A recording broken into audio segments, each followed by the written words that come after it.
세리가 독고탁의 딸이 아니라면 대체 누구의 피를 물려받은 걸까? 모든 건 한 장의 유전자 검사 결과에서 시작되었다. 독고탁은 평생 딸로 믿고 키운 세리가 자신의 친딸이 아니라는 사실에 충격을 받고 분노와 혼란에 휩싸인다. 무너진 듯한 표정으로 집안을 뒤엎으며 아내 장미애를 거칠게 추궁한다. 장미애는 처음에는 발뺌하지만 결국 무너져 내리며 눈물을 흘린다. 그 아이는 너와 나 사이의 아이가 아니야. 난 그때 정말 어쩔 수 없었어. 너에게 말할 용기도 없었고 그날 난 정말 약했어. 독고탁은 믿고 싶지 않은 현실 앞에 무릎을 꿇고 울부짖는다. 동시에 그는 세리의 친부를 밝혀내겠다는 집념에 사로잡힌다. 그는 밤마다 술에 취해 옛 사진을 들춰보며 장미애가 언급했던 남자를 떠올리려 애쓴다. 그 길은 곧 파멸로 가는 문이었다. 기억은 왜곡되고 증오가 사랑을 집어삼키기 시작한다. 한편 이 모든 대화를 2층에서 우연히 듣고 내려온 세리는 멍한 눈으로 부모를 바라본다. 그럼 난 대체 누구의 딸이에요? 이 집에서 난 뭐였던 거예요? 세리는 며칠 동안 충격에서 벗어나지 못한 채 혼란에 빠지고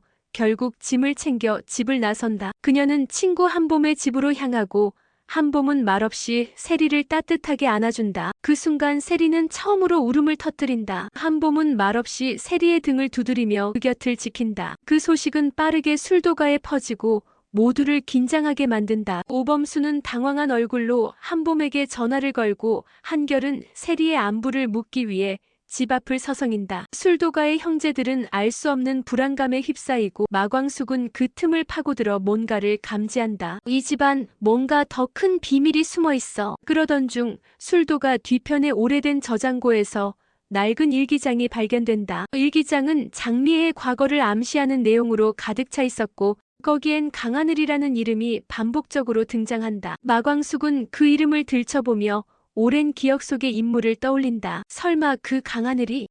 이 이름은 마광숙과도 얽힌 과거를 암시하며 이야기는 새로운 국면으로 접어든다. 세리는 한봄의 집에 머물며 혼란한 마음을 다잡으려 한다. 독고탁과 장미애는 하루아침에 가족도 회사도 신뢰도 잃는다. 독고탁은 세리의 친부를 찾아내기 위해 술도가 사람들을 하나씩 의심하고 고자동에게까지 의심의 손길을 뻗친다. 고자동은 당황하면서도 억울함을 토로하고 술도가 내부는 점점 긴장감이 감돈다. 유전자 검사 결과 고자동과 세리는 아무런 관계가 없다는 결론이 나온다. 독고탁은 점점 더 광기에 사로잡혀 술도가의 인물들을 상대로 유전자 검사를 강요하며 점점 외톨이가 되어간다. 그는 형제들과의 식사 자리에서도 말없이 술잔만 기울이고 사람들과의 눈조차 마주치지 않는다. 마광숙은 그를 찾아가 눈을 바라보며 말한다. 세리를 찾는다고 당신까지 잃지 마요. 가족은 진실보다도 마음이에요. 그 아이가 지금 가장 원하는 건 아버지의 품이야. 장미애는 세리의 친부가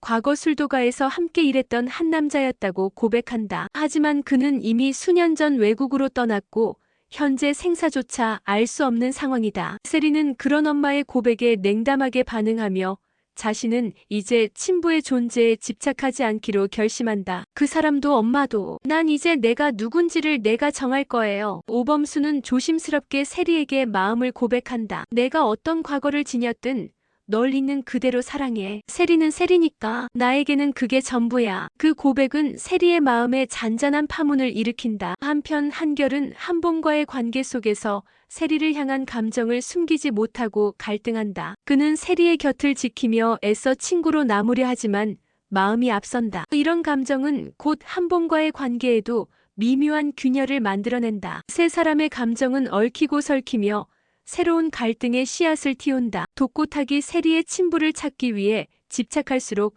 신라주조는 점점 무너진다. 직원들은 떠나고 형제들과의 관계도 끊어진다. 술도가의 명성은 바닥에 떨어지고 거래처마저 등을 돌린다. 결국 그는 회사 부도와 함께 집까지 잃고 서울역 노숙자가 된다. 한때 잘 나가던 대표에서 거리의 그림자가 되어버린 것이다. 독고탁은 매일 쓰레기통을 뒤지고 헌 옷을 주워 입으며 하루하루를 살아간다. 밤이면 찬바람 속에서 박스를 덮고 잠을 청하며 세리와의 추억을 되새긴다. 지나가는 사람들 사이에서 딸의 얼굴과 닮은 이들을 쳐다보며 울음을 삼킨다. 그는 잃어버린 가족의 따뜻함을 기억하며 점점 인간적인 회한에 젖어간다. 반면 세리는 한봄의 응원 속에 삶을 새롭게 다져나간다. 대학원 진학을 결심하고 오범수 교수와의 관계도 점점 깊어지며 결혼을 결심하게 된다. 오범수는 세리에게 헌신적이었고 세리는 그 안에서 새로운 가족의 의미를 찾게 된다. 장미애는 늦은 후회 속에 세리에게 진심을 전하려 하지만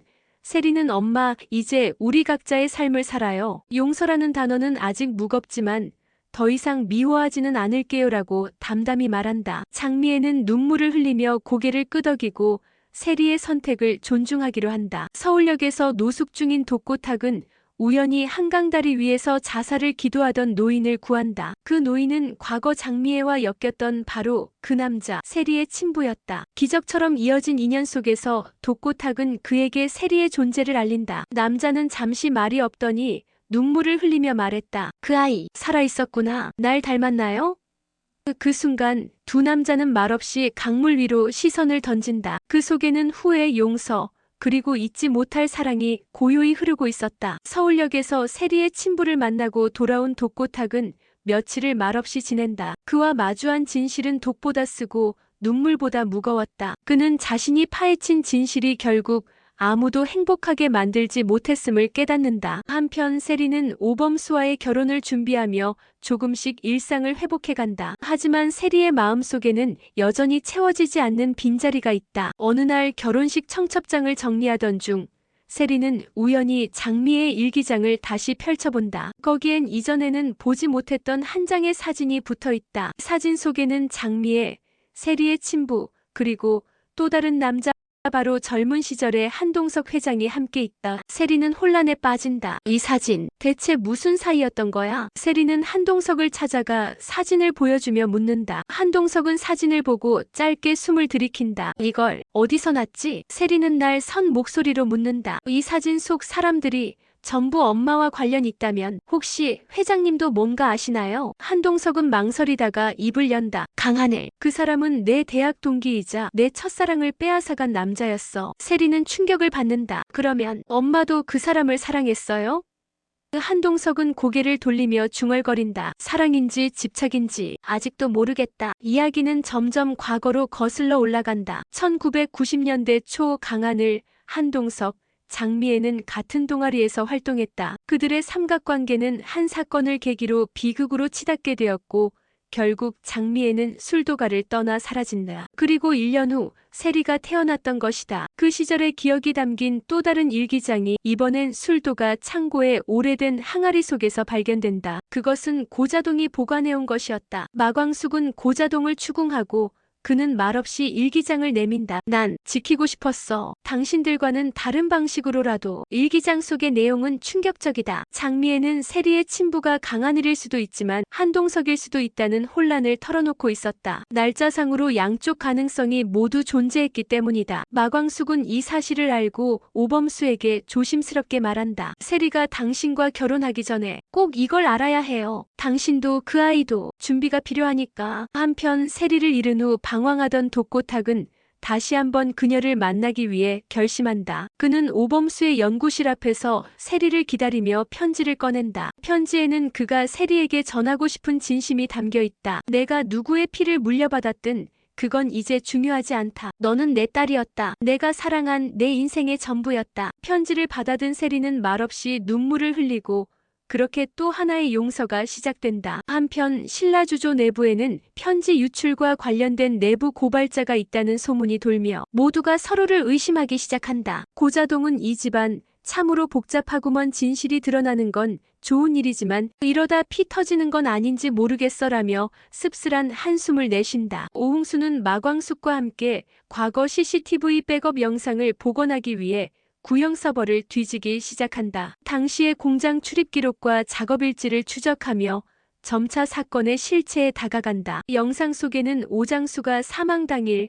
누군가와 격렬히 다투는 장면이 어렴풋이 포착된다. 그 실루엣은 놀랍게도 오강수였다. 마광숙은 충격의 말을 잇지 못하고 오흥수는 동생의 이름을 믿을 수 없다는 듯 중얼거린다. 강수가 왜 거기서? 동시에 한결은 한봄과의 사이에서 깊어지는 감정의 틈을 실감한다. 세리를 향한 마음을 숨기지 못한 채 결국 한봄에게 솔직하게 고백한다. 미안해. 난 너에게 잘하고 싶었지만 마음이 그게 안 되더라. 한봄은 담담히 고개를 끄덕이며 말한다. 내가 사랑했던 건 내 진심이었어. 그게 누구를 향하든 너는 거짓말하지 않았으니까. 장미애는 점점 주변 사람들에게 외면당하는 자신을 자각하며 모든 진실을 세리에게 털어놓기로 결심한다. 그녀는 세리를 찾아와 처음 만났던 날의 기억부터 자신이 감추었던 두려움과 죄책감을 고백한다. 세리는 잠시 침묵하다 말한다. 이제라도 말해줘서 고마워요. 엄마가 아니라 그냥 장미애로서요. 그 시각 술도가에서는 오강수가 형제들 앞에 소환된다. 오흥수가 그에게 묻는다. 형이 죽던 날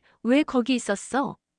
강수는 숨을 깊게 내쉰다. 형이 날 불렀어. 뭔가 중요한 걸 얘기하고 싶다면서. 근데 그날 누군가가 있었어. 형을 미는 걸 봤어. 형제들은 경악하며 묻는다. 그게 누군데? 강수는 주저하다 결국 입을 연다. 독고탁 형님이었어. 서울의 한 대형 컨벤션홀. 세리와 오범수의 약혼식이 조촐하게 열리고 있다. 조명 아래 서 있는 세리는 아름답지만 그 표정 어딘가엔 불안이 서려 있다. 마광숙은 세리 옆에서 기품있게 서 있지만 눈은 주변을 끊임없이 살핀다. 이 잔치는 단지 사랑의 약속이 아니라 오랜 상처를 덮으려는 시도의 일부였다. 그러던 중 뜻밖의 인물이 등장한다. 낡은 외투에 마른 얼굴, 하지만 낯이 익은 그는 바로 세리의 생부 강하늘이었다. 마광숙의 눈이 커지며 떨리는 목소리로 중얼거린다. 진짜 당신이 왜 여기? 순간 장내는 숨이 멎은 듯 조용해진다. 강하늘은 단상으로 올라가 마이크를 잡는다. 나는 세리의 생부입니다. 혼란이 시작된다. 기자들도 하객들도 술렁인다. 장미애는 그대로 얼어붙고 독고탁은 멀찍이서 이를 지켜보다가 다가간다. 두 남자의 눈빛이 격렬하게 부딪힌다. 당신이 왜 나타났어? 이제 와서 무슨 자격으로? 독고탁이 울부짖자 강하늘은 말한다. 나도 지옥 속에서 살았습니다. 하지만 이제라도 책임을 지고 싶어요. 저 아이에게 미안하다고 한 번만이라도 말하고 싶어서. 그 순간 또 다른 폭탄이 터진다. 그 자리에 있던 고자동이 갑자기 손을 든다. 잠깐만요. 제가 할 말이 있습니다. 고자동은 떨리는 목소리로 말한다. 사실 세리의 출생과 관련해 모두가 모르는 비밀이 하나 더 있어요. 그날 장미애 씨는 두 명의 남자와 엮였던 겁니다. 강하늘만이 아니에요. 그 둘 중 누가 진짜 아버지인지는 아직 모릅니다. 장내는 다시 한번 충격에 빠진다. 장미애는 손으로 얼굴을 가리며 주저앉고 세리는 복잡한 표정으로 어머니를 바라본다. 엄마 또 숨긴 게 있었어? 왜 나만 몰랐던 거야? 한결은 그 장면을 지켜보며 분노에 차 소리친다. 지금 이게 뭐야? 이건 세리 인생이야. 도대체 어른이라는 사람들이 왜 이 모양이야? 그의 격정 어린 외침에 일순 조용해진다. 세리는 잠시 말을 잃고 있다가 눈을 질끈 감고 앞으로 나선다. 이제 그만해요. 누가 제 친부인지 더 이상 알고 싶지 않아요. 나를 키운 사람이 아버지고 나를 믿어준 사람이 가족이에요. 나는 이제 과거가 아닌 미래를 선택할 거예요. 오범수는 그런 세리의 손을 꼭 잡고 단상에서 함께 인사한다. 오늘 우리는 새로운 가족을 만듭니다. 과거는 묻겠습니다. 진실이 아닌 사랑으로 우리가 만들어갈 겁니다. 하지만 갈등은 그렇게 쉽게 끝나지 않는다. 강하늘은 조용히 장미애에게 다가가 말한다. 그때 일이 사실은 내가 말한 것과는 달랐어. 너도 그걸 알잖아. 장미애는 겁에 질린 듯 물러나며 속삭인다. 그만해. 지금 말하면 다 무너져. 이 대사는 또 다른 진실이 감춰져 있음을 암시한다. 마광숙은 이 모든 대화를 몰래 녹음하고 있었고 카메라 뒤에서 고개를 끄덕인다. 그래, 이제 제대로 밝혀보자고. 누가 이 집안을 무너뜨렸는지. 세리는 눈을 감은 채 속삭인다. 나는 절대로 흔들리지 않을 거야.